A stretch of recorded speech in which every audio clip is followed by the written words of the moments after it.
Un vaste monde nous entoure, intrigant, complexe et incertain. Confrontant l'homme à ses choix, grâce à son instinct, il a su relever les défis de son temps. Un nouveau monde vous attend. Faites-en partie avec Active Trades.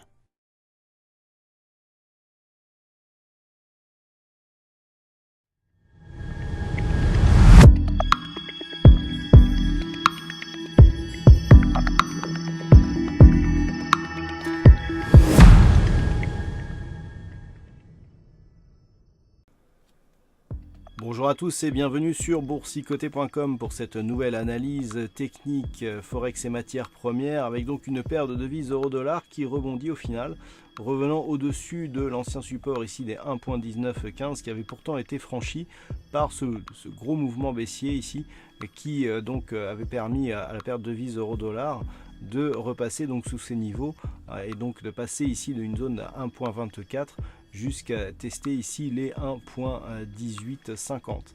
Donc les cours sont en train de rebondir. D'un point de vue court terme, on valide bien ici une rupture haussière au-delà de la moyenne mobile 20 exponentielle et un contact ici sur la bande de Bollinger supérieure. Donc nous avons, semble-t-il, un mouvement qui est en train de se retourner et qui pourrait donc donner un signal de rebond technique. Alors lorsque l'on trace les retracements de Fibonacci ici sur cette phase de baisse, eh bien nous pouvons nous apercevoir que pour l'instant nous ne sommes même pas ici au retracement des 23,6% de Fibonacci. Donc par rapport à ces retracements, nous voyons que nous avons un premier objectif ici sur 1.1958. Donc c'est le premier objectif ici de rebond technique de cette phase très court terme. Tant que les cours restent ici entre les 1.1822 et 1.1959, eh bien nous avons une phase de neutralisation de la dynamique. Par contre, sur une rupture haussière ici de ce premier retracement de Fibonacci, le premier objectif se situerait ici sur le retracement à 38,2% à 1.2043. Naturellement, en cas de cassure baissière ici des 1.1822, ce scénario de rebond serait invalidé. Sur l'or, nous avions ici un test de la zone des 1300 $ l'once, c'est une phase de neutralisation. La neutralisation ici a touché une de ses limites puisque on attendait ici une évolution en range entre 1300 et 1322 $ l'once. Les cours sont venus tester ici ce niveau. En cas de test répété, en cas de franchissement, on pourrait avoir ainsi un signal de retournement court terme qui pourrait propulser les cours de l'or au-delà de cette zone des 1322 d'une manière pérenne. Par contre, d'un point de vue un peu plus moyen terme, cela ne fait que confirmer ici l'évolution neutre que nous avons depuis quelques semaines, puisque la zone ici des 1300 $ l'once n'ayant pas cédé, on continue ici à évoluer dans un trend donc entre ce support des 1300 $ l'once et cette zone ici des 1365 $ l'once. Donc malgré un mouvement court terme qui pourrait ici repasser les 1322, cela ne fait que confirmer le mouvement moyen terme. Donc d'un point de vue court terme, par contre, on surveillera ici l'éventualité d'une cassure de cette nouvelle résistance qui dans ce cas-là nous donnerait une zone d'évolution entre 1322 et 1344 $ l'once. Et puis enfin sur le WTI, cela fait longtemps que je vous en parle, sur de nombreuses vidéos. Je vous avais défini un objectif ici lié à une extension de Fibonacci par rapport à la précédente phase ici de consolidation.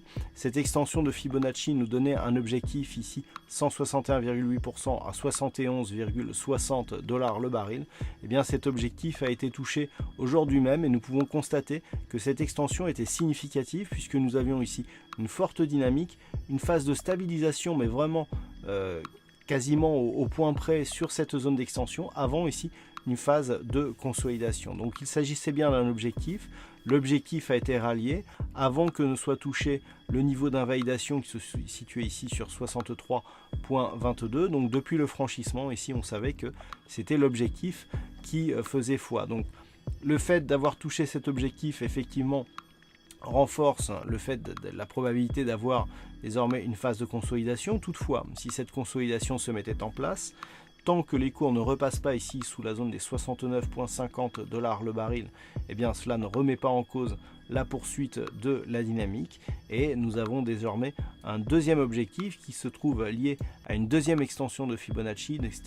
C'est bien sûr un objectif moyen long terme qui se situe à 79,97, à savoir 80 $ le baril.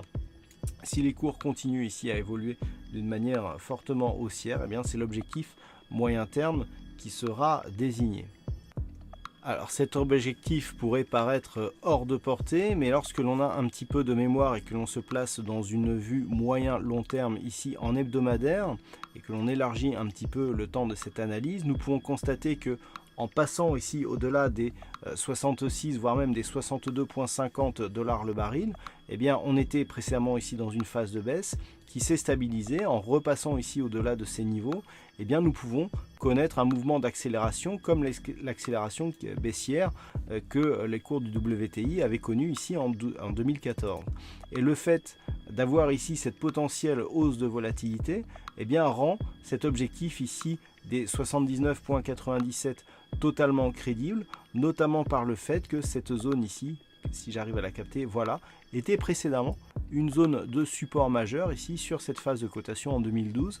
On sait que sur le pétrole, l'effet mémoire des prix est beaucoup plus significatif que sur d'autres sous-jacents, et donc cet objectif ici des 80 $ l'once est confirmé par une étude, je dirais, liée à une extension de Fibonacci, donc technique, renforcée par une probabilité effectivement renforcée par la géopolitique.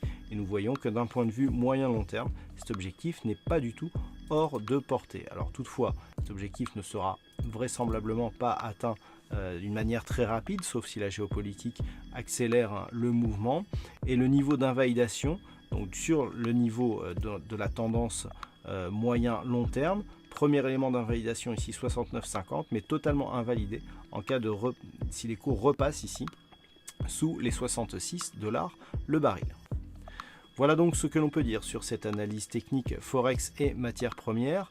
Passez une bonne soirée, bonne chance au prochain trade. On se retrouve dès demain pour d'autres analyses techniques et le trading live à partir de 14 h, toujours sur le site boursicoté.com.